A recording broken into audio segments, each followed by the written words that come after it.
Si Christophe Delavin ay nakilala sa lungsod bilang isang bilyonaryong abala sa negosyo. Laging nakasuot ng mamahaling damit at palaging may hawak na cellphone para sa sunod-sunod na meeting at appointment. Hindi niya nakasanayan ang tahimik na kapaligiran dahil sanay siya sa tunog ng mga sasakyan, busina at ingay ng mga tao sa syudad. Ngunit nang dumating ang panahon na pakiramdam niya ay nauubos na siya sa paulit-ulit na gulong ng trabaho at responsibilidad. Naisip niyang kailangan niyang magpahinga. Kaya't sa unang pagkakataon, matapos ang ilang taon, nagdesisyon siyang magbakasyon sa isang lugar na hindi karaniwan para sa kanya. Isang maliit na isla na ipinayo ng kanyang kaibigan. May nagsabi sa kanya na maganda ang tanawin, sariwa ang hangin at halos hindi abot ng internet ang lugar. Sa isip niya, baka ito na ang pagkakataon para makawala sa nakasanayan. Nagsimula ang biyahe niya nang magmaneho ang kanyang personal driver patungo sa daungan, kung saan may naghihintay na speedboat para dalhin siya sa resort. Malayo pa lang, abala na siya sa pagsagot ng email at pagtanggap ng tawag.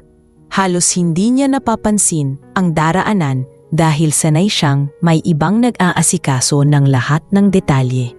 Subalit habang nasa kalsadang papasok sa probinsya, biglang napansin niya na humina ang signal ng cellphone. Napakunot ang noo niya, hindi sanay na mawala ang koneksyon. Maya-maya pa'y tila nagtamali ng liko ang kanyang driver at sa halip na makarating sa daungan, napadpad sila sa isang makipot na daan na pinalilibutan ng mga palayan. Nagsimula siyang mainis. Pinagalitan niya ang driver dahil mali ang direksyong tinahak. Ngunit bago pa sila makabalik, bigla na lang umusok ang makina ng kanilang sasakyan at tuluyan huminto sa gitna ng kalsada. Bumaba si Christophe, hawak ang mamahaling telepono at halatang iritado. Tiningnan niya ang paligid. Walang katao-tao, maliban sa malawak na palayan at mga punong niyog sa di kalayuan. Wala siyang makitang taxi, wala ring sasakyang dumaraan. Para sa kanya, ito ay isang malaking aberya, lalo't hindi siya sanay sa ganitong sitwasyon. Makalipas ang ilang minuto, bigla niyang napansin na may ilang bata sa malayo na tumatakbo at nakatingin sa kanilang sasakyan. Sumisilip ang mga ito na parang nagtataka kung bakit may mamahaling kotse na napadpad sa ganoong lugar. Sinubukan niyang wag pansinin, ngunit dama niyang lumalapit na rin ang ilang matatanda upang tingnan ang nangyayari. Pinawisan siya, hindi dahil sa init kundi dahil pakiramdam niya ay hindi siya ligtas sa hindi pamilyar na kapaligiran. Naisip niyang tawagan ang kanyang staff para magpasundo gamit ang helicopter, ngunit wala pa ring signal ang kanyang telepono. Habang nakatayo at iniisip kung ano ang gagawin, isang simpleng tinig ang kanyang narinig mula sa gilid ng daan. Isang babae na may dalang basket ng gulay ang dahan-dahang lumapit. Nakasuot siya ng simpleng floral na bestida, nakapaa at may ngiti sa labi. Siya si Stephanie, isang dalagang taga-baryo na kagagaling lamang sa palengke. Napansin niya ang inis at pagkabahala sa mukha ni Christophe, kaya tinanong niya ito kung may problema. Sa unang tingin pa lang, ramdam ni Christophe ang kaibahan ng kanilang mundo. Ang dalaga ay payak, simple at may kakayahang ngumiti sa kabila ng init at pagod. Samantalang siya ay nakadepende sa kaginhawaan at sanay na laging may sumasalo sa kanyang pangangailangan. Sinabi ni Christophe na nasiraan ang kanilang sasakyan at kailangan niyang makarating agad sa daungan. Nagkibit-balikat lamang si Stephanie at ipinaliwanag na ang daungan ay malayo pa at wala ring masyadong dumadaang sasakyan sa lugar na iyon. Ngunit hindi niya hinayaang tuluyang mabahala ang lalaki. Inalok niya itong sumama muna sa kanilang kubo upang makapagpahinga at nakainom ng tubig habang hinihintay kung may dumaraan na maaaring makatulong. Sa una, nag-alinlangan si Christophe dahil hindi niya nakasanayan ang makipag-usap sa estranghero, lalo na sa mga taong tila napakalayo sa kanyang nakasanayan. Ngunit nang wala siyang ibang mapagpipilian, pumayag siyang sumama. Habang naglalakad sila patungo sa baryo, napansin ni Christophe ang kapaligiran. Makikitid ang mga daan, Maraming mga batang naglalaro ng patintero at tumbang preso, at ang mga bahay ay yari sa kahoy at pawid. Sa bawat hakbang, mas nararamdaman niyang malayo siya sa mundo na nakasanayan niya. Samantala, si Stephanie ay walang sawang nagkukwento tungkol sa buhay sa baryo, kung paano nagtutulungan ang mga tao, kung paano sila nagsasaka, at kung paano sila nagsasaya sa mga simpleng bagay. Tahimik lamang si Christoph, nakikinig, ngunit hindi maipaliwanag kung bakit kakaibang pakiramdam ang hatid ng bawat salita ng dalaga. Pagdating nila sa kubo, sinalubong si Christoph ng pamilya ni Stephanie. Pinaupo siya sa isang bangko habang inabutan ng malamig na tubig mula sa danga. Nagulat siya dahil sa kabila ng pagiging payak ng kanilang tahanan, ramdam niya ang init ng pagtanggap. Sa loob-loob niya, sanay siyang tinatrato ng may formalidad at may distansya dahil sa kanyang yaman at katayuan. Ngunit dito, nakikita niya ang tunay na kababaang loob. Habang nagpapahinga, hindi na iwasan ni Christoph na mapaisip. Para sa kanya, ito ay dapat isang simpleng bakasyon lamang. Ngunit hindi niya inaasahan na ang maling daan na tinahak ng kanyang driver ay magdadala sa kanya sa isang lugar na tila may ibang ituturo sa kanya.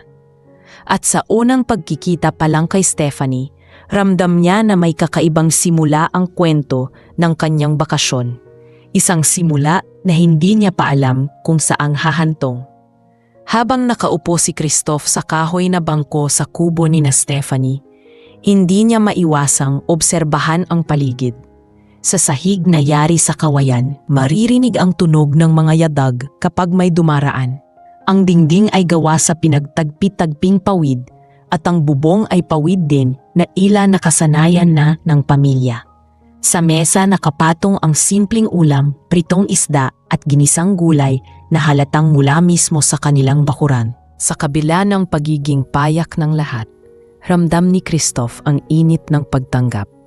Sanay siyang kumakain sa mga restoran na may magagarbong chandelier at mesa na puno ng kubyertos. Pero ngayong nakaharap siya sa simpleng hapag ng isang probinsyanang pamilya, para bang may bagong bagay na unti-unti niyang natutuklasan. Nakangiti si Stephanie habang inaasikaso ang kanilang panauhin.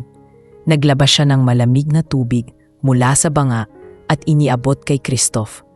Pasensya na, ito lang muna ang meron kami. Baka po nagugutom na rin kayo. Magalang niyang wika. Nagpasalamat si Christoph at bagamat sa una ay may alinlangan, tinanggap niya ang iniaalok na pagkain. Nang matikman niya, nagulat siya sa lasa. Simple ngunit malasa, sariwa at may kung anong init na hindi niya maramdaman sa mga pagkaing inihahanda sa mga mamahaling restoran. Napansin iyon ni Stephanie at napangiti. Gulay po yan galing sa taniman namin. Kami po mismo ang nagtanim. Dagdag pa niya. Habang kumakain, dahan-dahan silang nakapag-usap. Ikinuwento ni Stephanie na mula pagkabata ay sanay na siya sa ganitong uri ng buhay. Gumigising ng maaga para mag-igib ng tubig, tumutulong sa pagtatanim. At minsan ay nagbabantay ng mga kapatid habang ang kanilang mga magulang ay nasa bukid. Hindi siya nagreklamo sa hirap, bagkus ay tila ba masaya pa siya sa kabila ng lahat. Sanay na po kami dito, mahirap pero masaya kasi may kasamang pamilya, wika niya. Tahimik lamang na nakikinig si Christoph, hindi makapaniwala na may taong tunay na masaya sa kabila ng kakulangan. Para sa kanya, laging may kulang kahit gaano pa karaming pera at ari-arian ang mayroon siya. Sa tuwing nakukumpleto niya ang isang proyekto, naghahanap agad siya ng kasunod, hindi na natututong tumigil. Ngunit habang pinapakinggan niya ang mga salita ni Stephanie, tila may kakaibang kirot na dumapo sa kanyang dibdib. Maya-maya, naramdaman ni Christoph na papalubog na ang araw. Napansin ni Stephanie ang pag-aalala sa mukha niya. Kung gusto nyo, bukas na lang po kayo maghanap ng paraan papunta sa daungan. Delikado po kasi kapag gabi, wala ring masyadong dumadaan na sasakyan, sabi ng dalaga. Nagdalawang isip si Christoph. Hindi siya sanay na manatili sa ganitong kalagayan, ngunit wala rin naman siyang ibang pagpipilian. Sa huli, pumayag siyang magpalipas ng gabi sa kubo.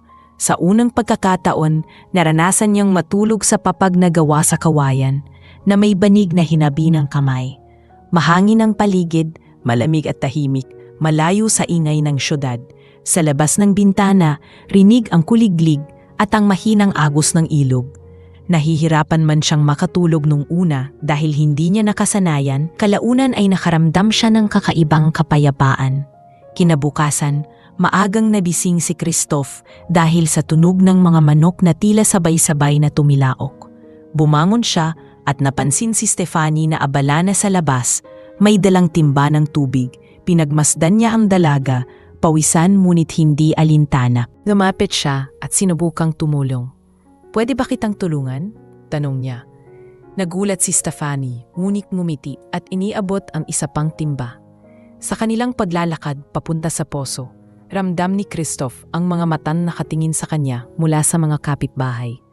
Marami ang nagtataka kung bakit may isang banyagang lalaki, halatang mayaman at banyaga ang kilos, na nakikigib ng tubig kasama si Stefanie.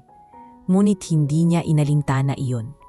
Sa halip, nakaramdam siya ng kasiyahan sa simpleng gawain. Habang nagbabalik sila sa kubo, hindi na iwasan ni Christoph na magtanong, "Hindi ba kayo nahihirapan sa ganitong buhay?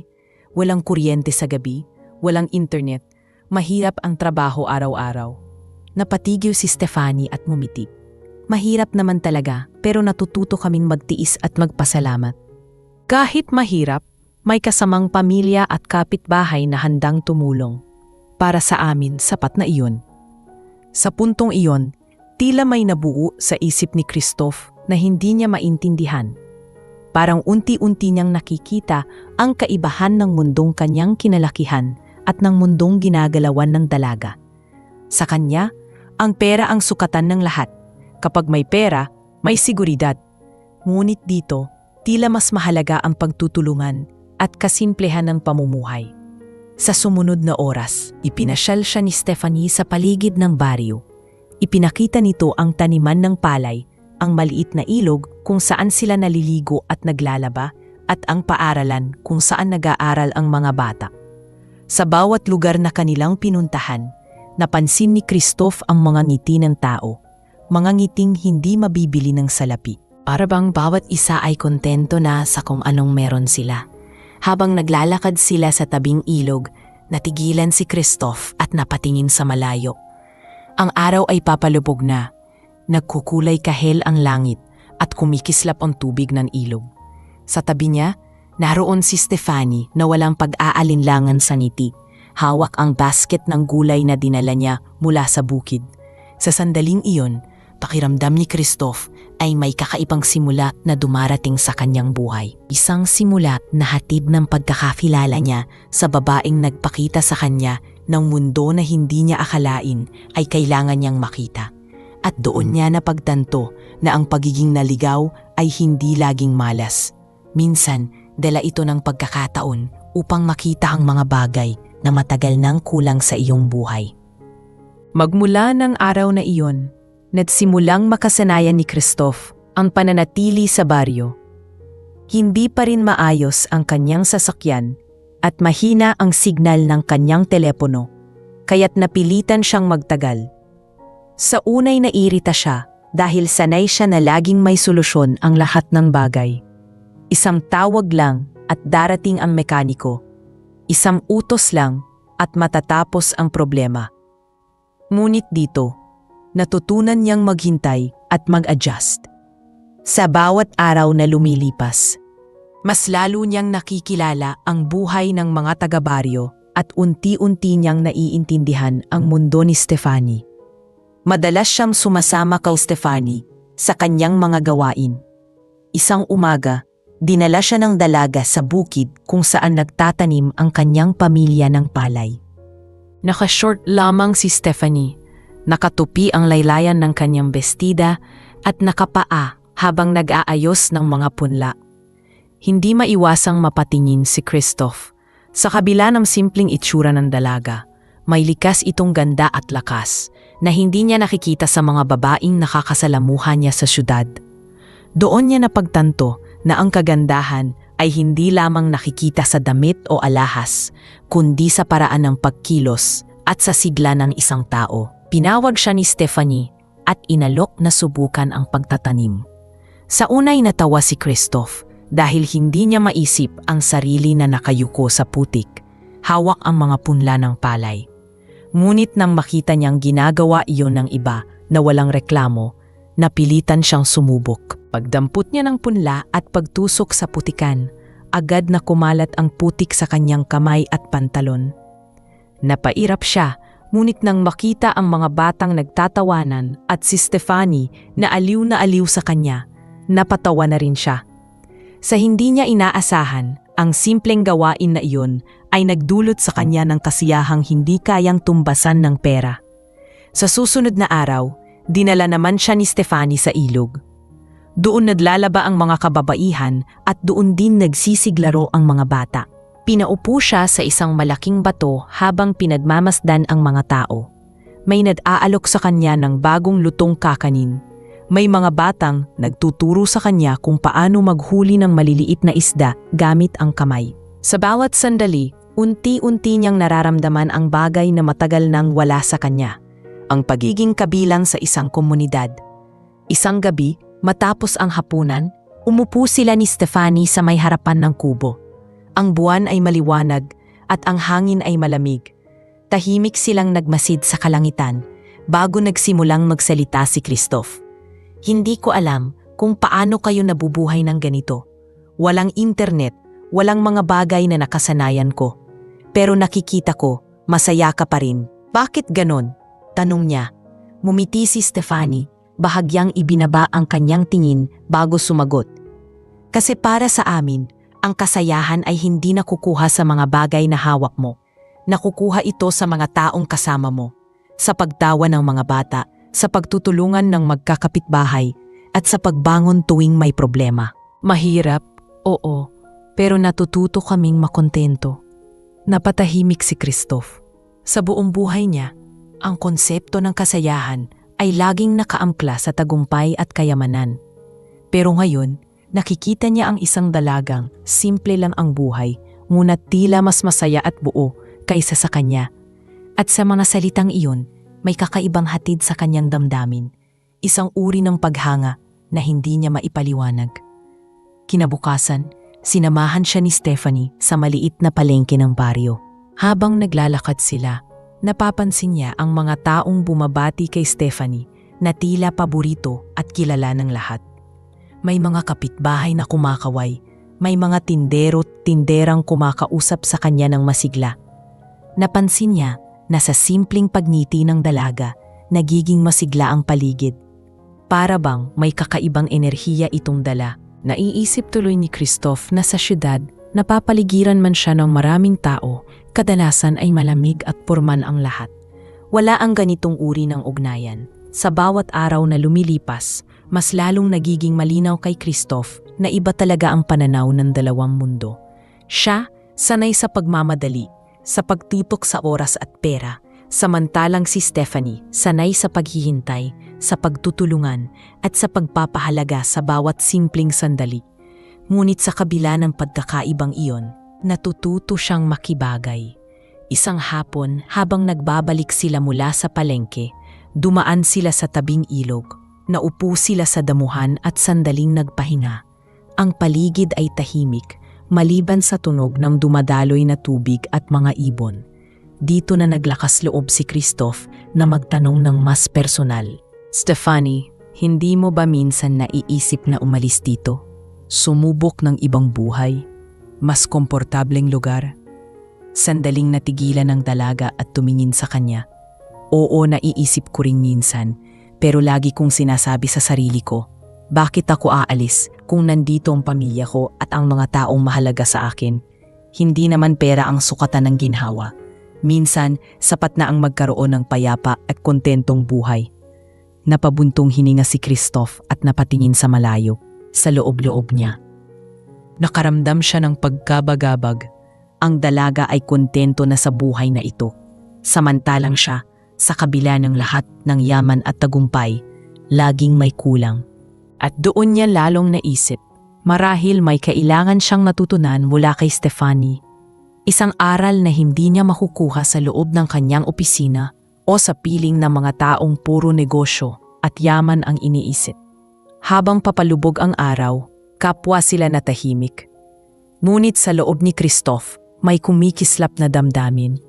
Isang damdamin na hindi niya inaasahang madarama sa isang baryong naligaw lang siya. Sa puso niya, nagsisimula ng mabuo ang paghanga, hindi lamang sa simpleng pamumuhay kundi sa dalagang nagpakilala sa kanya ng ibang anyo ng kasayahan. Sa mga sumunod na araw, lalong humaba ang pananatili ni Christoph sa baryo. Ang mekanikong inaasahan niya ay hindi agad nakarating dahil malayo ang lugar at walang madaling paraan ng komunikasyon. Kaya't habang hinihintay ang pagkakaayos ng kanyang sasakyan, natuto siyang makibagay sa mga gawain ng mga taga-baryo. Tuwing umaga, gigising siya ng maaga. Susunod kay Stefani sa bukin at minsan pa'y nakikisalo sa almusal ng lugaw o pandesal na may kape. Ang dati niyang kape ay gawa ng mamahaling makina sa opisina. Pero ang kape mula sa lutong kahoy na kalan ay may kakaibang init at sarap para sa kanya. Minsang bumalik sila mula sa bukid. Napansin ni Christoph na may batang umiiyak sa gilid ng daan.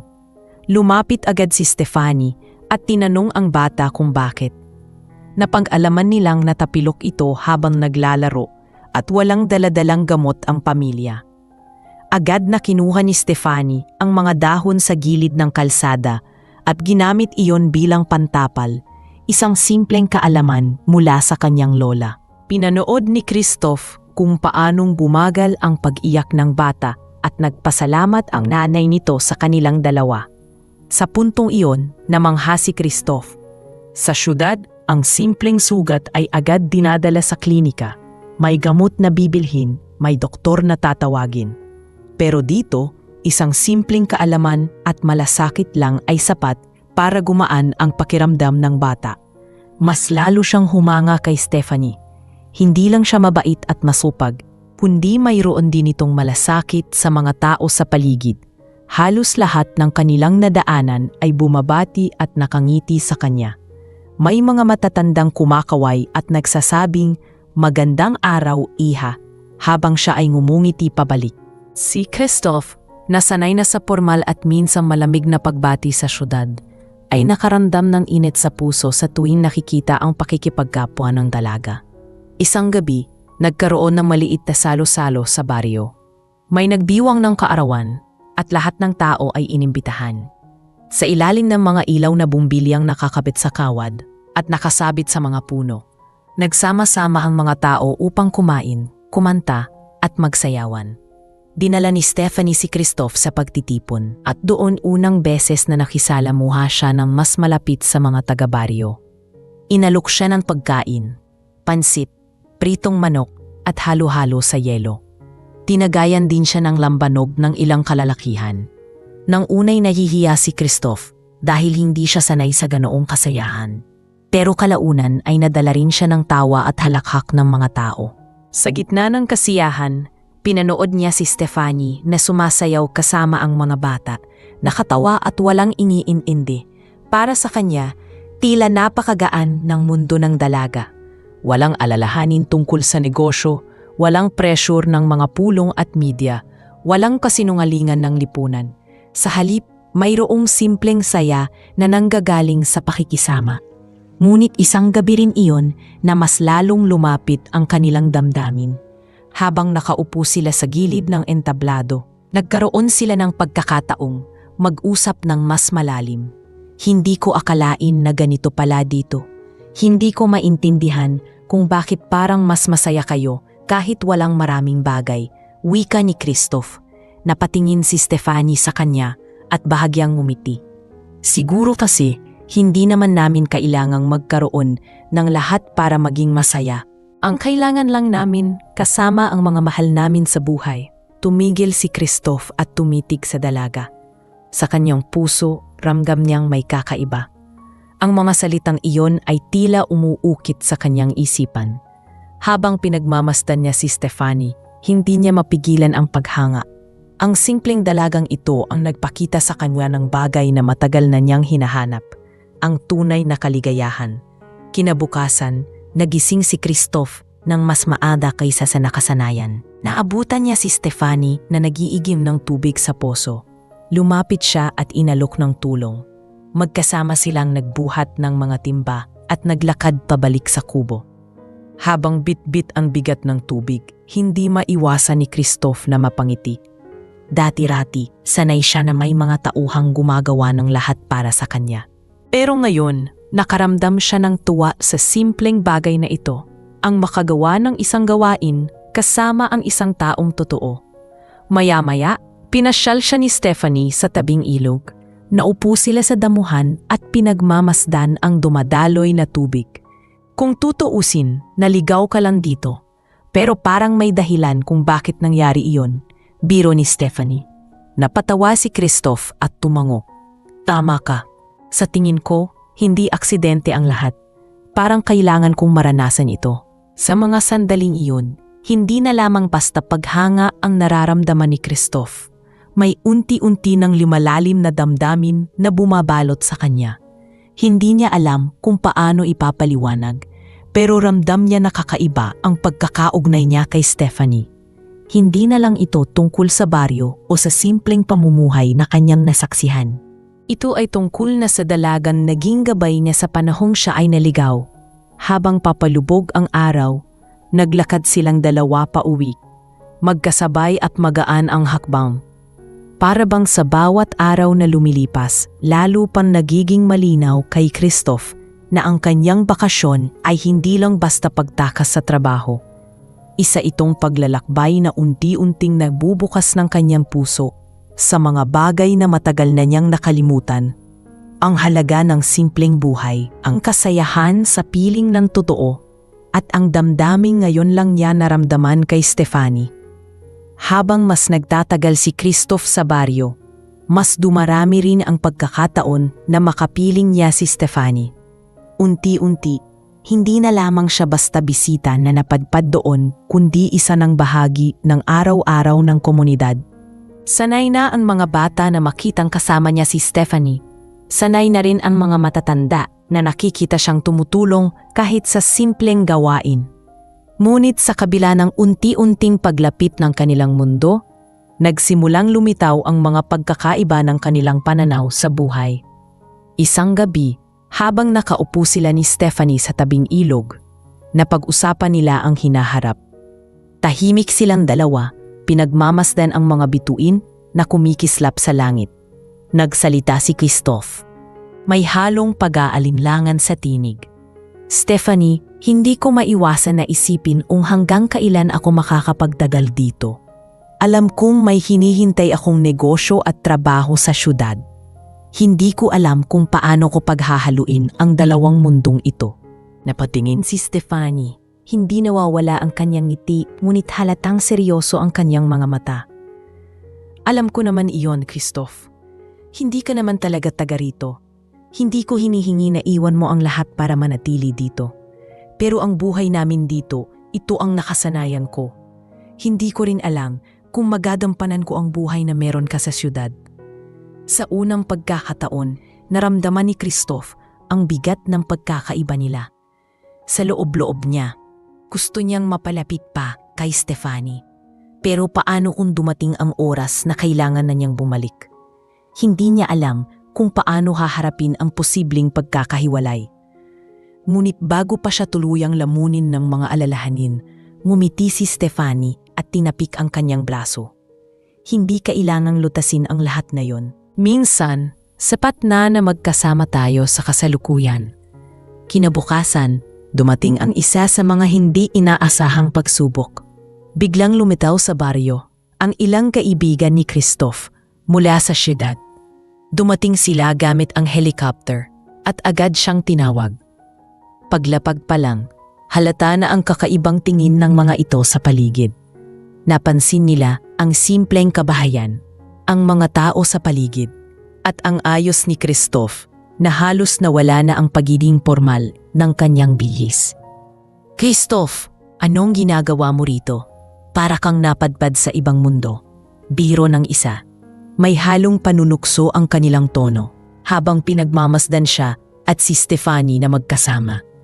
"Hindi ko akalaing makikita ka naming kumakain ng gulay sa dahon at natutulog sa kawayan. Dapat pikturan ka namin." Dagdag pa ng isa habang nagtatawanan. Nasaktan si Stefanie sa kanilang mga salita, lalo na nang mapansin niyang hindi agad sumagot si Christoph. Nanatili lamang itong tahimik. Tila hindi alam kung paano ipagtatanggol ang sitwasyon. Bagamat hindi niya intensyon, ramdam ni Stefanie na para bang nahihiya si Christoph na makita ng kanyang mga kaibigan ang simpleng mundong kinabibilangan niya. Kaya't matapos ang ilang sandali, nagpaalam siya at naglakad palayo. Iniwan silang nag-uusap. Napansin ni Christoph ang pag-alis ni Stefanie at agad siyang nakaramdam ng pagkabagabag. Sa loob-loob niya, alam niyang mali ang kanyang katahimikan. Hindi niya dapat hinayaan na insultuhin ng kanyang mga kaibigan ang buhay ng mga taga-baryo.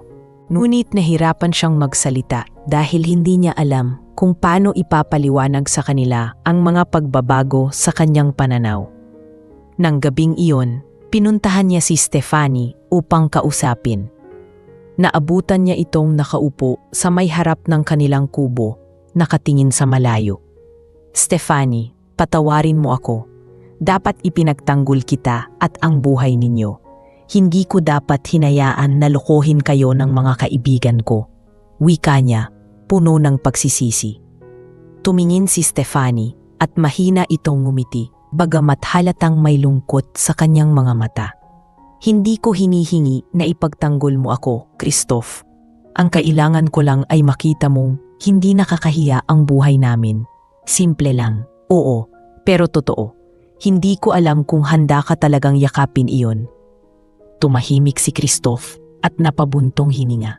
Ramdam niya ang bigat ng kanyang pagkukulang, ngunit sa puso niya ay malinaw na hindi niya kayang bitawan ang dalaga. "Handa akong matuto, Stefanie. Siguro hindi ako sanay ngayon, pero gusto kong subukan. Dahil mas mahalaga sa akin na manatili sa iyo kaysa pakinggan ang mga tawanan nila." Sagot niya ng buong puso. Sa sandaling iyon, unti-unting lumambot ang damdamin ni Stefanie. Hindi niya inaasahan ang tapat na sagot ni Christoph. Bagamat may pangamba pa rin, nakaramdam siya ng kagaanan sa loob. Kung ganoon, sana totoo ang sinasabi mo. Dahil hindi madali ang buhay dito, Christoph. Hindi ito tulad ng nakasanayan mo. Nakangiting tumango si Christoph. "Hindi man madali, pero kung kasama kita, kaya ko." Mula roon, nagsimulang mas patunayan ni Christoph na seryoso siya. Mas naging aktibo siya sa pagtulong sa mga gawain sa baryo, sumasama sa mga proyekto ng komunidad at madalas na nakikitulong kay Stefanie sa kanilang pang-araw-araw. Nakita ng mga tao ang kanyang sinseridad at unti-unti ang mga biro at pangungutya ng kanyang mga kaibigan ay nawalan ng halaga. Ngunit sa likod ng mga pangyayaring ito, malinaw na rin kay Christoph na nagsisimula ng maging mas malalim ang kanyang damdamin para kay Stefanie.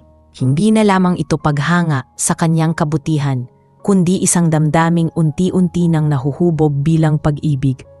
At sa bawat araw na lumilipas, mas lalo niyang napagtatanto na ang bakasyong akala niya'y simpleng pagtatas lamang ay unti-unting nagiging simula ng pagbabago sa kanyang buhay.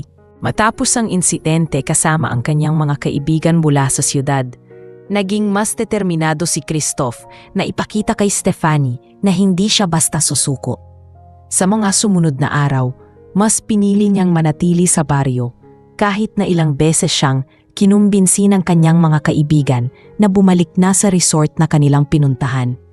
Tinanggihan niya ang alok ng marangyang biyahe at sa halip ay pinili niyang magtagal pa sa kubo ni Stefanie. Doon niya naramdaman na mas malapit siya sa katahimikan at kasimplihan ng buhay at higit sa lahat, mas malapit siya sa dalagang unti-unti nang sumasakop sa kanyang puso. Isang umaga, muling lumapit si Christoph kay Stefanie upang humingi ng tawad. Hindi na siya nagdala ng kahit anong paliwanag o katuwiran. Tapat niyang sinabi, "Alam kong nasaktan ka noong hindi ko sila pinigilan. Natakot ako, pero mali iyon. Hindi ko nahahayaang ulitin yon. Stephanie, hindi ko kayang mawala ang tiwala mo." Tahimik lamang si Stephanie noong una, nakaitig sa kanya at halatang nag-iisip. Pagkatapos ng ilang sandali, dahan-dahan siyang ngumiti at nagsalita. "Kung gusto mo talagang manatili dito at nakilala ka ni, huwag mong gawing palabas. Ipamalas mo sa gawa, hindi lang sa salita." Mula roon, sinimulan ni Christoph ang pagbabagong hindi niya inakalang magagawa niya. Tuwing madaling araw, gigising siya kasabay ng pamilya ni Stephanie. Natuto siyang mag-igib ng tubig, maghugas ng pinagkainan, at magtanim ng gulay sa bakuran. Hindi iyon madali para sa isang tulad niyan sanay sa ginhawa ng buhay. Pero dahil sa bawat ngiti at pasasalamat na nakikita niya mula sa pamilya at mga kapitbahay, naramdaman niyang sulit ang lahat ng hirap. Minsan sinubukan niyang sumama kay Stephanie sa palengke upang tumulong magbenta ng kanilang mga ani. Habang nakaupo siya sa tabi ng tindahan, nagulat siya sa dami ng taong lumalapit, hindi para bumili lamang, kundi para kumustahin si Stephanie. May mga lolang nagkukwento ng kanilang problema. May mga batang naglalambing, at may mga kabataang humihingi ng payo. Sa lahat ng iyon, mapapansin na si Stephanie ay palaging handang makinig at magbigay ng oras. Napagtanto ni Christoph na ang tunay na yaman ng dalaga ay hindi ang pera o material na bagay, kundi ang respeto at pagmamahal ng mga tao sa kanya. Habang pinagmamasdan niya si Stephanie na nakikipag-usap, hindi niya napigilang mapangiti. Sa sarili niya, sinabi niyang, "Kung may isang bagay na hindi ko kayang bilhin, iyon ay ang pusong tulad ng kay Stephanie." Doon niya mas lalong naramdaman na hindi lamang paghanga ang nararamdaman niya, kundi isang damdamin na mas malalim, isang damdaming hindi niya naramdaman kahit kailan sa mga nakarelasyon niya noon sa syudad. Ngunit hindi ring naiwasan ang ilang pagsubok. May ilang tao sa baryo na nagsimulang magtanong kung ano ba talaga ang pakay ni Christoph. May ilan na nagdududa kung kaya niya talagang makibagay o baka isang laro lamang ang lahat. Umabot pa sa puntong may narinig si Stephanie na tsismis mula sa iba na baka ginagamit lamang siya ng mayamang lalaki para sa pansariling kasiyahan. Nasaktan si Stephanie, ngunit pinili niyang huwag agad maniwala. Sa halip, inobserbahan niya ang mga kilos ni Christoph. At sa bawat araw, pinatunayan nga ng lalaki na mali ang mga tsismis. Hindi siya nagpakitang tao lamang. Hindi niya inalintana ang putik sa kanyang mga kamay, ang init ng araw sa kanyang balat, o ang hirap ng pagtulong sa bukid. Hindi niya rin pinalampas ang pagkakataon na makisama sa mga bata, magbigay ng oras sa mga matatanda, at matutong makisalamuha na parang isa na siyang bahagi ng komunidad. Isang hapon, muling naupo sila ni Stephanie sa tabing ilog tulad ng kanilang nakasanayan. Sa mahinang tinig, nagsalita si Christoph. "Stephanie, hindi ko alam kung anong mangyayari kapag bumalik ako sa syudad. Pero ang alam ko, ayaw kong matapos lang ito na parang isang panaginip. Gusto kong manatili kang parte ng buhay ko kahit anong mangyari." Napatingin si Stephanie at sandaling natahimik. Kita sa kanyang mukha ang halong kaba at saya. "Christoph, hindi ko alam kung handa ako sa mundong ginagalawan mo. Pero hindi ko ring maitatanggi na naging espesyal ka sa akin. Basta't totoo ka sa akin at hindi mo iiwanan ang pinapakita mong pagmamahal ngayon, baka kayanin ko." Ang mga salitang iyon ay naging simula ng isang mas malinaw na ugnayan sa kanilang dalawa. Hindi pa man sila tahasang nagkumpirma ng kanilang relasyon, ngunit kapwa nila alam na may nabubuong pag-ibig na hindi nila maitatanggi. At sa sandaling iyon, habang pinagmamasdan nila ang takbo ng ilog na parang walang tigil, napagtanto nilang pareho na silang dumadaloy sa isang direksyon hindi nila inaasahan, ngunit kapwa nila tinanggap. Habang lumilipas ang mga araw, naging mas matatag ang loob ni Christoph na ipakita hindi lang kay Stephanie, kundi sa buong baryo na seryoso siya. Hindi na niya iniisip ang pangungutya ng kanyang mga kaibigan o ang opinyon ng iba. Ang tanging mahalaga sa kanya ay ang dalagang nagturo sa kanya ng halaga ng kasimplehan at tunay na pagmamahal. At sa bawat araw na magkasama sila, mas lalo niyang nakukumpirma na ang pagkaligaw niya noong una ay hindi aksidente kundi isang daan patungo sa taong matagal na niyang hinahanap. Pagkaraan ng ilang linggo, dumating ang araw na hindi maiwasang harapin ni Christoph ang katotohanan. Nakumpuni na ang kanyang sasakyan at muling bumalik ang komunikasyon sa kanyang mga negosyo sa siyudad. Dumating ang tawag mula sa kanyang sekretarya na nagsasabing kailangan na siyang magpakita sa mga pulong dahil may mga kasunduan at kontratang hindi po pwedeng ipagpaliban. Sa kabila ng kasayahan at katahimikan na natagpuan niya sa baryo, bumalik ang bigat ng responsibilidad na matagal na niyang iniwan pansamantala. Ilang gabi bago siya umalis, nakaupo silang dalawa ni Stefanie sa harap ng kanilang kubo. Tahimik na pinagmamasdan ang buwan at mga bituin habang rinig ang huni ng mga kuliglig. Maging ang simoy ng hangin ay tila may dalang lungkot. Alam nilang pareho na paparating ang oras ng paghihiwalay. Stefanie, mahinan sabi ni Christoph, kailangan ko nang gumalik. May iniwan akong mga bagay na kailangang tapusin. Hindi ko alam kung gaano katagal bago ako makabalik.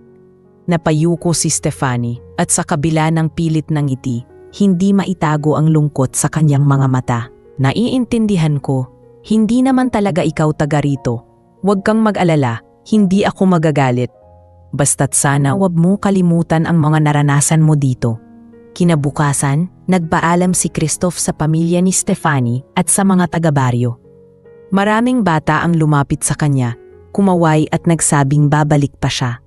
Ang mga matatanda na may nagpasalamat sa lahat ng simpleng tulong na kanyang ginawa habang siya'y naroon. Sa sandaling iyon, pakiramdam ni Christoph ay iniwan niya ang isang pamilyang hindi niya inaasahang magiging bahagi ng kanyang buhay.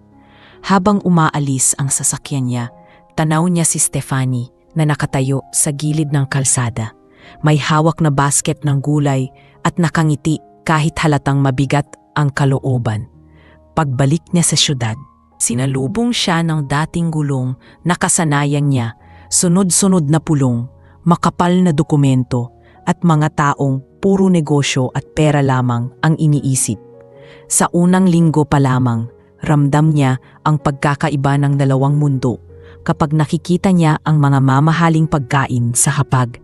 Naaalala niya ang simpleng gulay na inihahanda ni Stefanie. Kapag napapansin niya ang malamig na pagbati ng mga kasamahan niya sa negosyo, naaalala niya ang masiglang halakhak ng mga taga-baryo.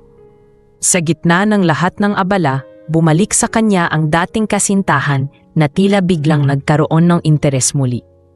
Minsang nagtagpo sila sa isang event, ngumiti ito at sinabing, "Christoph, buti bumalik ka na. Alam kong hindi mo matitiis ang siyudad. Alam ko rin na ikaw ay para sa mundong ito, hindi para sa mga simpleng bagay na sinubukan mo." Sa halip na maramdaman ang dati niyang tuwa, ngayon ay tila bigat ang dala ng mga salita nito. Naiisip niya si Stefanie at ang sinabi ng dalaga tungkol sa kontento at kasayahan. Habang dumaraan ang mga linggo, hindi mawala sa isip ni Christoph ang baryo. Sa bawat pagpupulong, sa bawat hapunan, sa bawat sandaling mag-isa siya, bumabalik ang alaala ng ilog, ng mga bata, ng halakhak ng mga tao, at higit sa lahat, ang ngiti ni Stefanie. Isang gabi, matapos ang isang mahabang araw ng pulong, naupo siya sa kanyang balkonahe. Tumingin siya sa siyudad na puno ng ilaw, ingay at pagod. Sa gitna ng lahat ng iyon, naramdaman niya ang katahimikan ng baryo na hinahanap-hanap niya sa kanyang dibdib.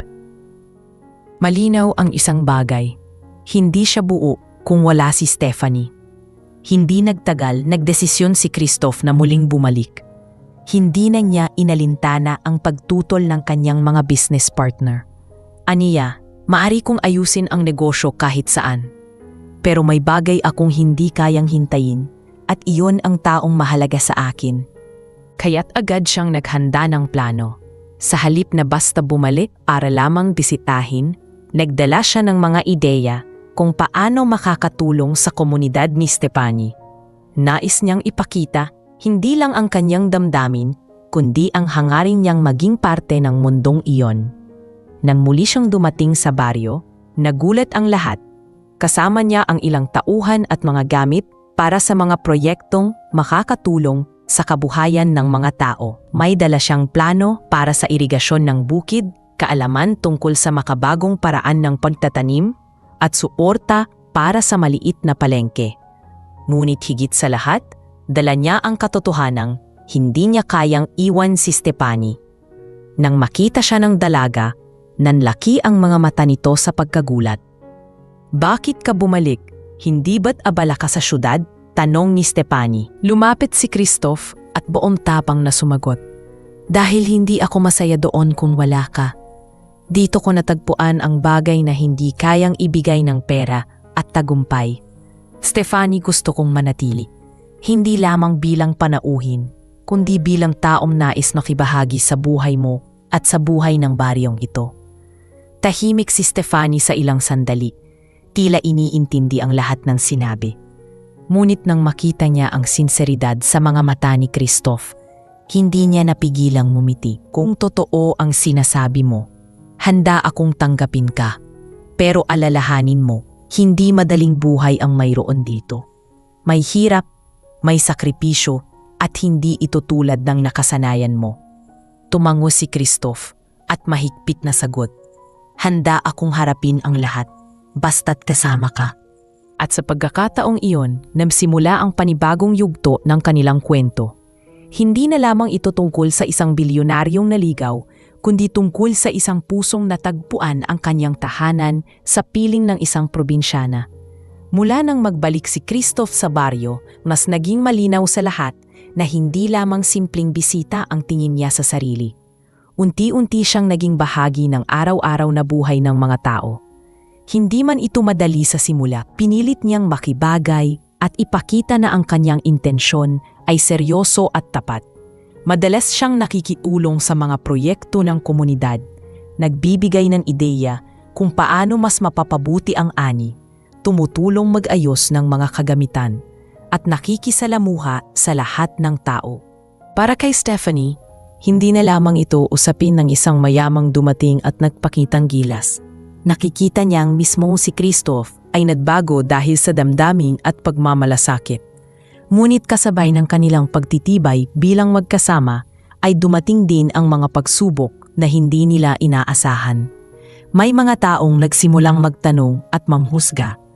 May ilang nagsabing ginagamit lamang ni Stefani ang kayamanan ng binata. May ilan ding naniniwala na laruan lamang ng isang bilyonaryo ang simpleng dalaga. Ang mga ganitong bulong at tsismis ay mabilis kumalat sa baryo at hindi ito nakaligtas sa taina ni Stefani. Kahit alam niyang hindi totoo, nasasaktan pa rin siya sa mga salita ng iba. Isang gabi, kinausap niya si Christoph. "Christoph, paano kung tama sila? Paano kung iniisip talaga ng lahat na hindi tayo totoo? Natatakot ako na baka sa huli, hindi ko kayanin ang bigat ng mga sinasabi nila." Hinawakan ni Christoph ang kamay ng dalaga at tapat na tumingin sa kanya. "Stefani, alam kong hindi madaling pakinggan ang sinasabi ng iba. Pero ang mahalaga ay alam natin kung ano ang totoo. Alam kong hindi mo ako ginagamit at alam mo ring hindi kita laruan. Kung papansinin natin ang lahat ng salita ng tao, hindi tayo matatapos. Mas pipiliin kong paniwalaan ang nararamdaman ko kaysa sa bulong ng iba." Sa kabila ng kanilang usapan, hindi pa rin lubos na nawala ang mga pagsubok. Dumating ang panahon na mismong mga kaibigan ni Christoph sa syudad ay nakarating sa baryo upang muli siyang akitin pabalik. Ipinakita nila ang mga kontrata, ipinakita ang mga balitang lumalabas tungkol sa kanya, at inilahad ang posibilidad na bumagsak ang ilan sa kanyang negosyo kung patuloy siyang mananatili doon. Para sa kanila, hindi praktikal ang ginagawa ni Christoph. Ngunit para kay Christoph, Mas matimbang ang kanyang puso kaysa sa anumang kontrata. Sagot niya, maraming bagay ang kaya kong buuing muli, pero kapag nawala si Stefanie, hindi ko riyon mababawi. Nakaramdam ng kaba si Stefanie nang malaman ang lahat. Hindi niya alam kung kaya niyang maging dahilan para talikuran ni Christoph ang ilan sa mga bagay na pinaghirapan nito. Ayokong maging dahilan ng pagkawala ng pinaghirapan mo, sabi niya kay Christoph. Ngunit mahigpit na sagot ng binata, hindi ka dahilan ng pagkawala, Stefanie. Ikaw ang dahilan kung bakit ngayon lang ako tunay na nakahanap ng halaga. Naging mas matatag ang kanilang relasyon dahil dito. Sa tuwing may chismis na kumakalat, mas pinapakita ni Christoph ang kanyang malasakit, hindi lamang kay Stefanie, kundi sa buong baryo. Ipinakita niya na hindi siya dumating upang magpakitang yaman. Sa halip, nakipagtrabaho siya kasama ng lahat, nakisalo sa hirap, at hindi nag-atubiling makisama bilang kapantay ng iba. Doon unti-unting natahimik ang mga chismis. Nakita ng mga tao na hindi siya basta mayamang dumaan, kundi isang taong natutong mahalin ang kanilang pamumuhay. Dumating ang araw na mas malinaw ang kanilang damdamin para sa isa't isa. Habang nakaupo silang dalawa sa ilalim ng puno malapit sa bukid, naglakas loob si Christoph na sabihin, Stefanie, hindi na ako magpapaligoy-ligoy, mahal kita. Hindi lang dahil sa mga bagay na ipinakita mo sa akin, kundi dahil ikaw mismo ang nagbigay ng dahilan para makita ko ang totoong kahulugan ng buhay. Gusto kong makasama ka, hindi lang dito, hindi lang sa ngayon, kundi sa buong buhay ko. Napaluha si Stefanie sa kanyang narinig. Hindi niya inaasahan na darating ang araw na mismong isang bilyonaryo na may lahat ng bagay ay magsasabing siya mismo ang dahilan ng tunay na halaga. Christoph, mahal din kita. Natatakot man ako sa magiging bukas, pero mas nangingibabaw ang pagmamahal ko sa iyo. Sagot niya, habang pinipigil ang luha ng saya. Mula sa simpleng pagtitinginan, naging malinaw na ang relasyon nila. Hindi man lahat ay kumbinsido, alam nila sa kanilang mga puso na totoo ang kanilang nararamdaman. Naging inspirasyon sila sa baryo, at unti-unti, ang mga dating nag-aalinlangan ay nagsimulang makakita ng pag-asa at ginhawa mula sa mga proyektong pinasimulan ni Christoph. Ang dating mga chismis ay napalitan ng mga kwento ng pag-asa at pagbabago. Sa gabing iyon, habang naglalakad silang dalawa pauwi, magkahawak kamay sa ilalim ng maliwanag na buwan, naramdaman nila ang katahimikan at kasiguraduhan na sa kabila ng lahat ng pagsubok, mas matibay ang pagmamahalan nila. Hindi pa tapos ang lahat at marami pang darating na hamon, ngunit malinaw sa kanila na kaya nilang harapin ang lahat basta't magkasama. Sa puso ni Christoph, alam niyang hindi aksidente ang pagkakaligaw niya noong una. Ito ay naging daan para matagpuan niya si Stefanie at ang tunay na kahulugan ng buhay at pag-ibig. Dumating ang araw na hindi maiiwasan ni Christoph ang pagbalit sa syudad. Kahit pa nais niyang manatili sa baryo kasama si Stefanie, may mga responsibilidad siyang kailangang harapin. Sa mga nagdaang linggo, mas naging malinaw sa kanya na ang negosyo at ang syudad ay bahagi pa rin ng kanyang buhay at hindi niya maaaring basta-basta talikuran ang lahat. Kaya't kinausap niya si Stefanie isang gabi habang magkasamang nakaupo sa ilalim ng punong mangga malapit sa kanilang kubo. Stefanie, kailangan kong bumalik sa syudad. May mga bagay akong hindi pwedeng ipagpaliban. Pero ipinapangako ko sa'yo, hindi ako mawawala. Babalikan kita dahil ikaw ang dahilan kung bakit iba na ang tingin ko sa lahat ng bagay na yon. Tahimik lamang si Stefanie noong una. Pinipigil ang luha sa kanyang mga mata. Alam niyang darating ang sandaling iyon, pero hindi siya lubos na handa. Alam kong hindi ka talaga dito nakatira, Christoph. Ang takot ko lang ay baka pagbalik mo sa syudad, makalimutan mo ang lahat ng naranasan natin dito. Sanay ka sa marangyang buhay. At ako, simple lang, sagot niya.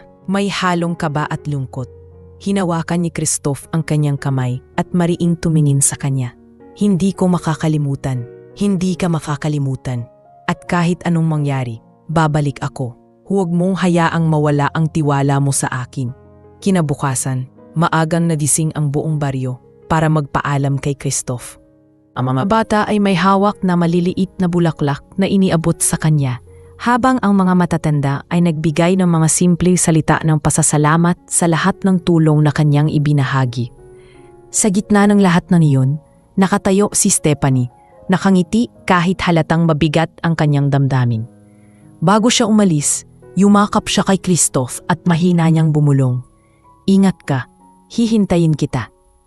Pagbalik ni Christoph sa syudad, sinalubong siya ng matinding abala.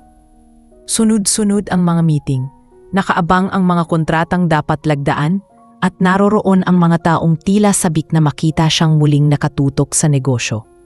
Ngunit sa kabila ng lahat ng ito, hindi na siya tulad ng dati. Sa bawat oras na nakaupo siya sa opisina, naiisip niya ang baryo, ang mga simpleng ngiti ng mga tao, at higit sa lahat, si Stephanie. Sa halip na puro tubo at negosyo ang laman ng kanyang isip, nagsimula siyang magplano kung paano makakabalik at makakatulong pa sa baryo. May mga pagkakataon na tinutukso siya ng kanyang mga kasamahan. Christoph, akala naming hindi ka nababalik. Ano bang nakita mo sa baryong iyon at halos hindi ka na namin maabot? Tanong ng isa sa kanyang business partner. Ngunit ang tanging sagot niya, nakita ko roon ang bagay na hindi ko nahanap dito. Ang tunay na halaga ng buhay. Hindi man ito agad na intindihan ng lahat, ramdam ni Christoph na mas malinaw na ang direksyon ng kanyang puso. Samantala, sa baryo, nanatiling abala si Stephanie sa kanyang araw-araw. Tuloy siya sa pagtulong sa pamilya, sa pagtatanim at sa pangangalaga ng komunidad. Ngunit sa bawat araw na lumilipas, hindi niya maiwasang isipin si Christoph. Minsan, sa tabing ilog kung saan sila madalas mag-usap, naroon siya at nakatingin sa dumadaloy na tubig. Iniisip kung kailan muling darating ang binatang nagbigay sa kanya ng bagong kulay sa buhay. May mga gabi ring natatakot siya na baka hindi na bumalik si Christoph. Ngunit agad niyang binabalikan ang pangakong binitawan nito. Lumipas ang ilang linggo at sa kabila ng bigat ng trabaho ni Christoph, naghanap siya ng pagkakataon para makausap si Stephanie. Gumamit siya ng iba't ibang paraan para makapagpadala ng mensahe. At nang minsang magkaroon ng signal ang baryo, agad niyang tinawagan ito. Sa kabilang linya, narinig niya ang tinig ni Stephanie na puno ng tuwa at panalabik. Christoph, kamusta ka na? Akala ko nakalimutan mo na ako. Napangiti si Christoph at sagot niya, hindi kita kayang kalimutan. Lalo kang nasa isip ko sa bawat araw na lumilipas. Muli nilang naramdaman ang koneksyon sa kabila ng distansya. Sa bawat pag-uusap, mas lalo nilang napapatunayan sa isa't isa na hindi hadlang ang layo.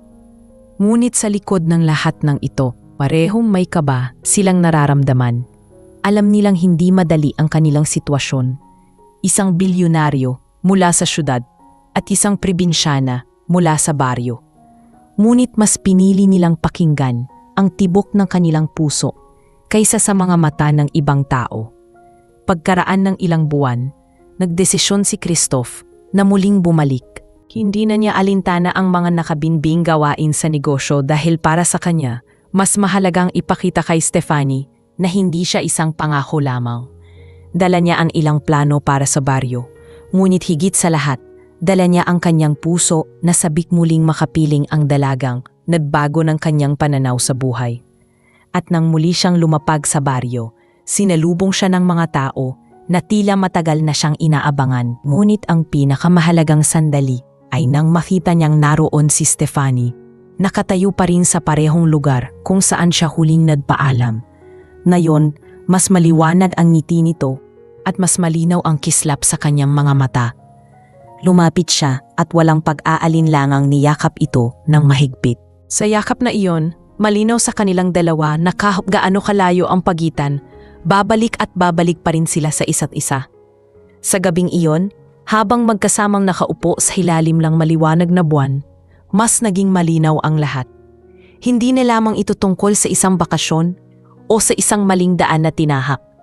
Ito ay tungkol sa dalawang pusong nagtagpo sa kabila ng lahat ng pagkakaiba.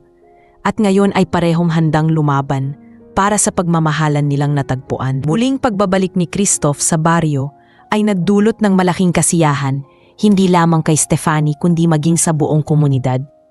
Mas lalo niyang tinatunayan na hindi siya panandalian lamang, dala niya ang kanyang oras, malasakit at mga plano upang makatulong sa ikaunlad ng lugar.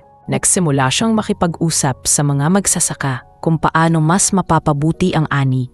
Nag-alok din siya ng kaalaman kung paano mas mapapalaki ang kita sa tamang pagtitipid at pagbebenta ng kanilang produkto. Ngunit kasabay ng lahat ng ito, mas naging lantad na rin ang kanilang relasyon ni Stefanie. Sa bawat hakbang na magkasama silang nakikita ng mga tao, hindi na mapagkakaila na may espesyal na namamagitan sa kanila. Ngunit hindi lahat ay natuwa.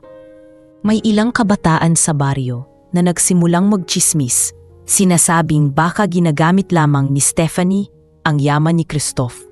May iba namang nagsabi na baka laruan lang ng isang mayamang lalaki ang simpleng dalaga at iiwan din ito kalaunan. Ang mga ganitong salita ay hindi madaling pakinggan. Isang gabi, nakaupo si Stefanie sa kanilang kubo habang kausap ang kanyang ina. Inay, natatakot ako. Hindi ko alam kung hanggang saan kakayanin ng puso ko ang lahat ng panghuhusga nila. Alam kong hindi ko ginagawa ang sinasabi nila, pero nasasaktan pa rin ako. Hinawakan ng kanyang ina ang kanyang balikat at mahinang sabi, "Anak, kung alam mong totoo ang nararamdaman mo, huwag mong hayaang sirain ng salita ng iba. Mas kilala mo ang sarili mo at si Christoph kaysa sa kanila." Samantala, si Christoph ay nakarinig din ng mga bulong mula sa kanyang mga kasamahan sa negosyo na nakarating na ang tsismis sa syudad. May nagsabi sa kanya na ang relasyon niya kay Stefanie ay makakasira sa kanyang imahe, lalo na't sanay ang mga tao na makitang kasama niya ay kapwa mayayaman at kilalang tao. Ngunit sa halip na matakot, mas lalo niyang pinatibay ang loob niya. Kung ang imahe ko ang problema nila, hayaan na. Mas mahalaga sa akin ang katotohanan kaysa sa ilusyon ng iba, mariin niyang sagot sa isang meeting. Hindi rin nakatulong na dumating muli ang dati niyang kasintahan sa syudad. Nagbabalik at pilit na ipinapakita kay Christoph na siya ang mas bagay sa kanya. "Christoph, ikaw ay para sa mundo ng negosyo at karangyaan, hindi para sa mga simpleng bagay. Sa huli, magbabalik ka rin sa kung saan ka nababagay," sabi nito. Ngunit mariin siyang sumagot, ang pagiging bagay sa isang tao ay hindi nasusukat sa yaman o estado. Natagpuan ko na kung saan ako masaya at hindi iyon sa piling mo. Maging si Stefanie ay nakaramdam ng pangamba nang malaman ang balitang ito. Minsang naglakad sila sa tabing ilog, hindi niya napigilang itanong, "Christoph, hindi ba mahirap para sa'yo na piliin ako? May mga babaeng mas bagay sa iyo, mas kilala at mas maiintindihan ang mundo mo." Napahinto si Christoph at tumingin sa kanya ng diretsyo. "Stefanie, ikaw ang pinili ko dahil ikaw ang nagpaparamdam sa akin ng bagay na hindi ko naramdaman kailanman. Hindi ko kailangan ng mas bagay, kailangan ko ng totoo at iyon ay ikaw." Sa mga salitang iyon, unti-unting nawala ang panamba ni Stefanie. Ngunit alam nilang hindi doon matatapos ang lahat. Marami pa ring tao ang susubok na sirain sila. Marami pang bulong nakakalat. Ngunit ang mahalaga ay mas pinili nilang lumaban. Pinakita nila sa kanilang gawa na hindi lamang ito basta relasyon. Kapag may proyekto sa baryo, magkasama silang kumikilos. Kapag may problema ang isang pamilya, sabay nilang nilalapitan. Sa bawat pagtutulungan, mas nakikita ng mga tao ang kanilang sinseridad. Habang tumatagal, mas lalong lumalim ang kanilang pag-ibig. Hindi na lamang ito simpleng paghanga o pagkakatuwa, kundi isang tunay na ugnayan na handang humarap sa mga mata ng lahat. Dumating ang punto na kahit may manghusga pa, marami na rin ang humanga. Nakita ng mga tao na hindi nagbago ang ugali ni Stefanie kahit nasa tabi niya ang isang bilyonaryo, at hindi rin nagbago si Christoph kahit siya ay nasa baryo na malayo sa marangyang syudad. Ngunit sa kabila ng lahat, dumating pa rin ang sandaling sinubok ang kanilang relasyon. May isang pagkakataon na nahirapan ang negosyo ni Christoph dahil sa kakulangan ng kanyang oras sa syudad. Umabot pa ito sa balita at naging dahilan para sabihin ang kanyang pagmamahal kay Stephanie ang sumisira sa kanyang pangalan. Sa mga oras na iyon, hindi na iwasang mangamba si Stephanie. Christoph, baka tama sila. Baka ako ang hadlang sa lahat ng pinaghirapan mo. Ngunit mahigpit siyang niyakap ng binata at sagot, ikaw ang dahilan kung bakit ko pinipili ang tamang laban. Hindi ka hadlang, ikaw ang lakas ko. At sa kanilang pagtitibay, mas lalo nilang pinatunayan na ang kanilang relasyon ay hindi basta-basta. Ito ay isang ugnayang sinubok ng tsismis, pinabdudahan ng marami, pero mas pinatibay ng tiwala at pagmamahal. Sa bawat araw na lumilipas, mas lalo nilang napagtanto na hindi mahalaga kung gaano kahirap ang mga pagsubok. Ang mahalaga ay ang paninindigang magkasama nilang harapin ang lahat. Sa gabing muling tahimik ang paligid ng baryo, habang nakaupo silang dalawa sa ilalim ng maliwanag na buwan, mas malinaw na sa kanila na ang pag-ibig na kanilang pinili ay hindi basta usapan ng yaman o estado. Ito ay usapan ng dalawang pusong nagtagpo sa kabila ng lahat ng pagkakaiba at piniling manatiling totoo sa isa't isa. Paglipas ng ilang buwan, muling bumalik si Christoph sa baryo, dala ang mas malinaw na mga plano. Sa pagkakataong ito, hindi lamang siya nagbalik upang makasama si Stephanie, kundi upang ipakita rin sa buong komunidad na ang kanyang intensyon ay higit pa sa salita. Sa unang linggo ng kanyang pagdating, nag-organisa siya ng pagpupulong kasama ang mga magsasaka at mangingisda. Ipinaliwanag niya kung paano niya matutulungan ang baryo sa mas sistematikong paraan. Nagsimula siya sa pag-aalok ng puhunan para sa mga binhi at gamit sa bukid. At ipinakilala rin niya ang ilang teknolohiya para sa mas maayos na irigasyon. Hindi nagtagal, nagbigay din siya ng ideya kung paano mapapalago ang maliit na palengke sa pamamagitan ng pagbibigay ng maayos na pwesto at mas ligtas na kalakaran. Nagulat ang mga tao sa kanyang ipinakita. Hindi lamang ito pangakong salita, kundi konkreto at nakikitang aksyon. Maging si Stephanie ay namangha sa determinasyon ni Christoph. Nakita niya kung paano ito nakikipag-usap sa bawat isa, pinapakinggan ang kanilang hinaing at sinisigurong naiintindihan niya ang kanilang pangangailangan. Hindi siya nagsasalita mula sa taas, kundi bilang kapantay nila. Doon lalo pang nahulog ang loob ni Stephanie dahil nakita niyang hindi lang siya ang minahal ni Christoph, kundi maging ang pamayanan na kanyang kinalakhan. Ngunit hindi rin naging madali ang lahat. Sa syudad, naramdaman agad ng mga kakumpetensya ni Christoph na bumabagal ang kanyang presensya sa negosyo. Ginamit nila ang pagkakataon para magpakalat ng issue at sirain ang kanyang pangalan. Dumating ang balita sa baryo na may ilang kumpanyang nalugi at ilang kasosyo na nag-atras ng suporta. Nang marinig ito ni Stephanie, hindi niya naiwasang mag-alala. Kinausap niya si Christoph isang gabi. Baka naman masyado kang nag-aaksaya ng panahon dito. Ang negosyo mo ang pinaghirapan mo mula pagkabata. Paano kung tuluyan itong mawala? Ngunit mariin ang sagot ni Christoph. Stephanie, matagal ko nang pinagkakitaan ang negosyo. Marami na akong naipundar, pero sa kabila ng lahat ng iyon, lagi kong naramdaman na may kulang. Ikaw at ang baryong ito ang tumuno sa kulang na iyon. Kung may mawawala man sa akin, hindi iyon pasing halaga ng nararamdaman kong kabuuan sa piling ninyo. Napaluha si Stephanie sa kanyang narinig. Para sa kanya, iyon ang pinakamalinaw na patunay na seryoso si Christoph sa kanilang pagmamahalan. Dumating din ang araw na nagsimula na ang mga proyekto sa baryo. Nagkaroon ng maliit na irigasyon na siyang tumulong sa mas mabilis na pagtatanim ng palay. Ang palengke ay nagkaroon ng mas maayos na espasyo at mga pwesto. At higit sa lahat, nabigyan ng trabaho ang ilang kabataan na dati walang ginagawa kundi ang maghintay ng pagkakataon. Ang mga magulang ay natuwa at ang buong baryo ay mas naging masigla. Sa bawat hakbang ng proyekto, laging naroon si Christoph at si Stephanie, magkasama at nagtutulungan. Ngunit kahit pa malayo ang kanilang nararating, hindi pa rin tuluyang nawala ang mga panghuhusga. May ilang tao pa ring nagsasabing baka hindi tumagal si Christoph at darating ang panahon na babalik din ito sa kanyang mundo sa syudad. Ngunit sa bawat tsismis, mas lalo nilang pinatibay ang isa't isa. Pinakita nilang hindi nila kailangang patunayan ang lahat sa salita kundi sa gawa at sa katotohanan ng kanilang pagsasama.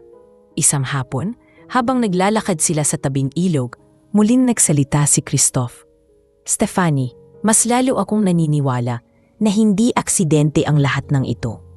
Naligaw ako noon, oo, pero kung hindi ako naligaw, hindi kita makikilala.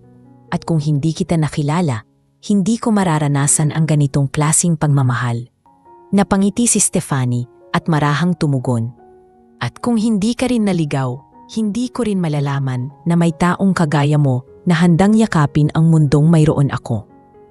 Ang kanilang pagmamahalan ay hindi na lamang basta usapan ng dalawang tao, kundi naging simbolo rin ng pag-asa ng buong baryo.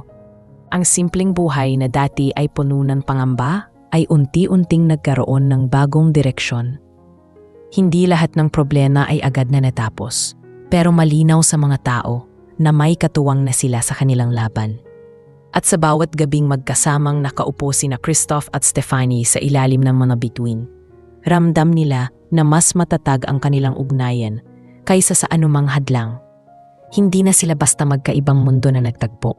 Sila ngayon ay dalawang pusong nagkakaisa. Pinapatunayan sa lahat na ang tunay na pagmamahal ay hindi nasusukat sa yaman, estado o pagkakaiba, kundi sa paninindigang manatiling totoo sa isa't isa sa kabila ng lahat. Mas tumibay pa ang relasyon ni Christoph at Stephanie habang lumilipas ang panahon. Sa bawat proyekto na natatapos sa baryo, mas nakikita ng mga tao ang kanilang pagkakaisa. Ngunit hindi lahat ay naniniwala agad. May ilan pa ring nanunumbat at may ilan ding kapitbahay na nagkukuwento na baka bigla na lang mawala si Christoph kapag napagod na ito sa hirap. Ang ganitong mga salita ay hindi na bago kay Stephanie. Bagamat nasasaktan siya, pinipili niyang magtiwala sa binata dahil nakikita niya ang mga gawa nitong patunay ng kanyang pagmamahal. Isang araw, dumating ang isang malaking balita. May mamumuhunang taga-syudad na nais bumili ng lupa sa baryo para gawing malaking resort. Maraming tao ang natuwa sa ideya dahil nangangahulugan iyon ng trabaho at kita. Ngunit may ilan din kasama si Stephanie na nag-aalala dahil baka masira ang kalikasan at mabura ang payak na pamumuhay nila. Nang makarating kay Christoph ang balitang ito, agad siyang nakaramdam ng kaba. Kilala niya ang kumpanyang iyon at alam niyang masisira ang baryo kung sakaling magtagumpay ang plano. Nagkaroon ng pagpupunong ang buong komunidad. May mga taga-baryo na pumapabor at may mga kontra. Isa sa mga pinakamatinding tagapagsalita laban sa proyekto ay si Stephanie. Oo, makakakita tayo ng trabaho, pero ano ang kapalit? Mawawala ang bukirin natin, ang ilog na pinagmumula ng buhay natin, at ang katahimikan ng lugar na ito.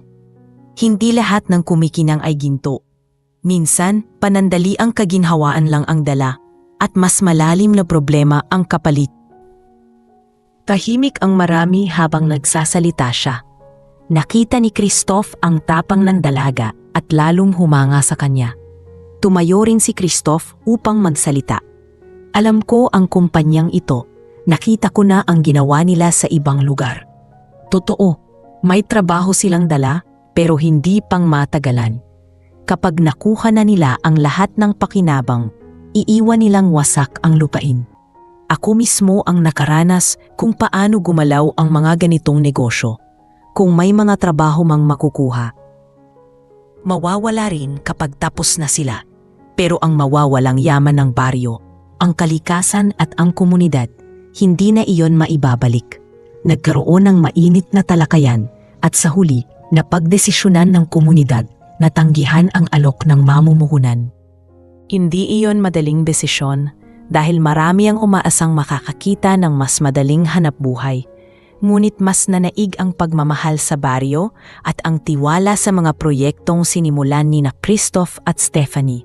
Pagkatapos ng pulong, muling lumapit si Stephanie kay Christoph. Salamat at pinili mong ipagtanggol ang lugar na ito. Akala ko magdadalawang isip ka dahil mas sanay ka sa ganitong uri ng negosyo. Ngumiti si Christoph at sumagot, kung hindi ako naligaw noon at nakilala ka, baka pumabor pa ako sa kanila. Pero dahil sa'yo, natutunan kong hindi lahat ng kumikinang ay tama. Mas mahalaga ang mga bagay na hindi nabibili ng pera. Ngunit hindi natapos ang lahat doon. Dahil sa pagtanggi ng baryo, naging laman sila ng balita sa syudad. Lumabas sa mga pahayagan na si Christoph ay tumalikod sa malaking oportunidad at mas pinili ang baryo kaysa sa interes ng negosyo. Marami ang humanga, ngunit marami rin ang bumatikos. May ilang nagsabi na nasisira ang reputasyon niya bilang negosyante dahil sa kanyang mga desisyon.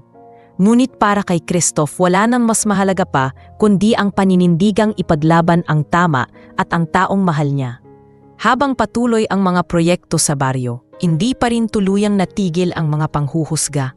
May mga pagkakataon na si Stephanie mismo ang pinupuntirya ng mga chismis. Ginamit lang niya si Christoph para umasenso, sabi ng ilan. Mabuti na lang at nahulog sa bitag niya ang bilyonaryo, dagdag pa ng iba. Sa mga oras na iyon, mas nararamdaman ni Stephanie ang bigat ng kanilang sitwasyon. Ngunit sa bawat pagkakataon na siya'y pinanghihinaan ng loob, laging naroon si Christoph para ipaalala sa kanya na hindi sila nag-iisa. Isang gabi, habang magkasamang naglalakad sa ilalim niyang buwan, hindi na iwasan ni Stephanie na ibulalas ang kanyang takot. Christoph, hanggang kailan natin kakayanin ito? Ang dami nilang sinasabi at kahit anong gawin ko, hindi sila tumitigil. Minsan naiisip ko, baka hindi ko kayang dalhin ang lahat ng ito. Minto si Christoph at hinawakan ang kanyang mga kamay. Stephanie, sa simula pa lang, alam ko na hindi magiging madali ang lahat. Pero pinili kong manatili dahil alam kong ikaw ang mahal ko. Kung may mga tao manghahadlang, haharapin natin sila. Hindi mo kailangang dalhin ang lahat ng bigat mag-isa dahil kasama mo ako. Napaiyak si Stephanie, ngunit sa luha niyang iyon ay naroroon ang pag-asa. Naramdaman niyang hindi siya nag-iisa at na may taong handang ipaglaban siya kahit gaano pa kahirap. At sa gabing iyon, miling pinatibay ng kanilang pag-uusap ang kanilang pagmamahalan. Hindi nila alam kung ano pa ang mga darating na pagsubok, pero malinaw sa kanila na ang kanilang ugnayan ay nakabatay hindi lamang sa saya, kundi sa pagtitiwala, sakritisyo at tapang na magkasamang harapin ang lahat.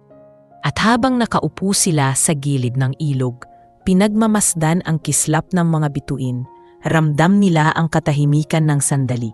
Ngunit sa ilalim ng katahimikan, pareho nilang alam na mas marami pang hamon ang darating. Ang mahalaga ay handa silang magpatuloy sapagkat higit sa lahat, pinili nilang ipaglaban ang kanilang pagmamahalan kahit laban sa mundo. Lumipas ang ilang buwan at mas naging matatag ang samahan ni na Christoph at Stephanie. Sa bawat proyekto at pagtutulungan nila sa baryo, mas lalo silang naging halimbawa ng 2 taong pinagbuklod hindi ng yaman o estado, kundi ng katapatan. Ngunit hindi rin nila naiwasan ang mga pagsubok na muling nagbabalik sa kanilang landas. Dumating ang panahon na lalong sumidhi ang pangungutya mula sa ilang taong naiinggit. Sa syudad, may mga pahayagan at social media posts na nagsasabing bumagsak ang ilang negosyo ni Christoph dahil lamang sa isang babae. Ang iba ay nagpakalat ng balitang iniwan na ng bilyonaryo ang kanyang mga negosyo para sa probinsyana. At para sa kanila ito ay kahangalan. Sa baryo naman, may ilang tao pa ring hindi makontento at nagsasabing magtatagal lang si Christoph hanggang sa magsawa ito. Para kay Stephanie, mahirap pakinggan ang ganitong mga salita. Kahit anong pagpupunyagi nilang ipakita ang totoo, may mga taong mas pinipiling maniwala sa chismis. Ngunit natutunan na rin niyang huwag hayaang lamunin siya ng panghuhusga. Mas pinili niyang tumingin sa mga gawa ni Christoph. Sa bawat araw na kasama niya itong nagtatanim, tumutulong sa mga bata at nakikipag-usap sa mga magsasaka na para bang matagal na siyang kabilang sa komunidad. Isang gabi, habang nakaupo sila sa ilalim ng buwan sa tabing ilog na paborito nilang tambayan, muling nagsalita si Stephanie. "Christoph, minsan iniisip ko, kung wala ka sanang kayamanan, mas madali siguro ang lahat. Walang mga taong manghuhusga, walang magdududa, at walang mag-iisip na ginagamit kita." Tahimik na nakinig si Christoph bago sumagot. "Stephanie, hindi ko kasalanan na ipinanganak akong mayaman. Pero responsibilidad kong piliin kung paano ko gagamitin ang yaman ko. At pinili kong gamitin ito para sa iyo at sa mga taong mahalaga sa iyo. Hindi ko hahayaang ang tingin ng iba ang sumira sa kung anong meron tayo." Napaiyak si Stephanie sa kanyang narinig. Hindi dahil sa lungkot, kundi dahil sa lalim ng katapatan ni Christoph. Doon niya muling napatunayan na ang binata ay hindi basta salitang madali lang bigkasin, kundi taong marunong tumindig sa gitna ng unos. Ngunit dumating ang pagkakataon na sinubok ang lahat ng kanilang pinaghirapan. Isang kumpanya mula sa syudad na dating kakumpetensya ni Christoph ang nagpadala ng kanilang mga tao sa baryo. Nagpakalat sila ng balitang mas makakabuti para sa lahat kung ibebenta na ang mga lupa at hayaan silang magtayo ng negosyo. Maraming tao ang nahikayat dahil dala nila ang pangakong trabaho at pera. Maraming nagsimulang magduda kay Christoph. Iniisip na baka hindi niya kayang ipagpatuloy ang lahat ng kanyang sinimulan. Sa gitna ng mga usapan at pagtatalo, tumayo si Christoph sa harap ng buong baryo. "Naiintindihan ko na madali tayong maakit ng pangakong pera at trabaho. Pero tingnan natin ang mas malalim. Kapag nawala ang lupa, kapag sinira nila ang kalikasan, hindi na natin mababalik iyon. Ang maiiwan, puro panghihinayang. Hindi ko kayo pipilitin, pero nais kong ipaalala na minsan ang mabilis na kaginhawaan ay nagdadala ng pangmatagalang problema. Ngunit hindi lahat ay agad naniwala. Maraming pamilya ang nag-alinlangan at may ilan pang nagsabing baka ginagamit lamang ni Christoph ang baryo para patunayan ang sarili niya. Doon naramdaman ni Stephanie ang bigat ng sitwasyon. Pinag-isipan niya kung tama pa bang ipaglaban nila o hayaan na lamang ang desisyon ng mga tao. Ngunit nang makita niya ang paninindigan ni Christoph, tumayo siya sa tabi nito at nagsalita rin. "Kung pera lang ang hanap natin, madaling makuha. Pero ang tahanan meron tayo, ang ilog, ang bukid at ang simpleng pamumuhay na meron tayo. Iyan ang kayamanang hindi mababayaran. Kung mawawala iyan, mawawala rin ang kinabukasan natin." Unti-unti, nagising ang mga tao sa kanilang narinig. Nakita nila ang tapang ni Stephanie at ang katapatan ni Christoph. Doon nagsimulang magbago ang kanilang pananaw. Mas marami ang nagpahayag ng suporta at mas kaunti na lamang ang sumang-ayon sa panukala ng kumpanya. Nang tuluyan ng umatras ang kumpanyang iyon, mas naging matibay ang paninindigan ng komunidad. Napatunayan nilang hindi lahat ay mabibili ng pera. Para kay Christoph, iyon ang pinakamalinaw na pagkakataon upang ipakita na ang kanilang pagmamahalan ni Stephanie ay hindi lamang tungkol sa kanilang dalawa, kundi tungkol sa paninindigan sa tama. Ngunit habang mas nagiging maliwanag ang kanilang pagmamahalan, mas lalong ramdam ni Christoph ang bigat ng mga taong iniwan niya sa syudad. May mga dating kaibigan at kasosyo na lumayo sa kanya. Iniwan siya sa gitna ng laban. Ang iba ay nagsabi pang naranasan niya ang karma dahil mas pinili niya ang pag-ibig kaysa sa yaman. Ngunit para kay Christoph, ang karma ay hindi parusa kundi paalala. Paalala na lahat ng bagay ay may kapalit at ang pinakamahalaga ay piliin kung saan ka tunay na magiging masaya. Sa huli, mas pinili ni Christoph at Stephanie ang patuloy na ipaglaban ang kanilang pagmamahalan sa kabila ng lahat ng hadlang. Ang kanilang kwento ay naging aral hindi lamang sa kanila kundi sa buong baryo at maging sa mga taong nakarinig nito, na sa huli, Hindi pera, hindi tsismis, at hindi ang estado sa lipunan ang magtatakda ng tunay na halaga ng tao. Ang magtatakda lamang ay kung paano ka nagmamahal at paano mo pinaninindigan ang totoo. At sa muling pagsikat ng araw, habang magkasamang nakatayo sa gitna ng bukirin sina Christoph at Stephanie, ramdam nilang nagtagumpay sila, hindi lang para sa kanilang sarili, kundi para sa mga taong umaasa sa kanila. Sa bawat hampas ng hangin at sa bawat sinad ng araw, muling ipinapaalala sa kanila na minsan, ang maling daan ay siya palang magdadala sa iyo sa tamang tao at sa tunay na kahulugan ng pag-ibig.